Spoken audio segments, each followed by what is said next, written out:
அப்ப ரீசெண்டா ஒரு மாநாடு, இளைஞர் மாநாடு மாதிரி நடத்தினாங்க. எப்படி இளைஞர் மாநாடு மாதிரி. அங்க ஆனா இளைஞர்களே இருக்க மாட்டாங்க. ஆனா அங்க ஒரு இளைஞர் இருக்காரு, அவங்க அப்பா பையன், அவங்க 2 இளைஞர்கள் தான் தமிழ்நாட்டுல. அந்த இளைஞர்கள் சொல்றாங்க, மாநாடு போட்டு இளம் பெரியாராம். யாருப்பா இளம் பெரியாரு? பெரியாரோட வரலாறு தெரியுமா?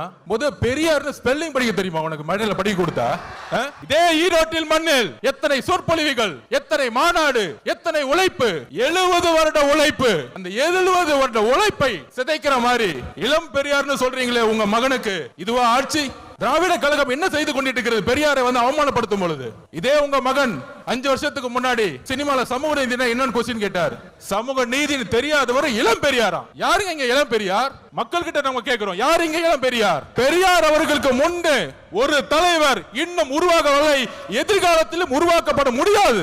இதுதான் தமிழக வெற்றி கழகத்தினுடைய மரியாதை பெரியார் அவர்களுக்கு.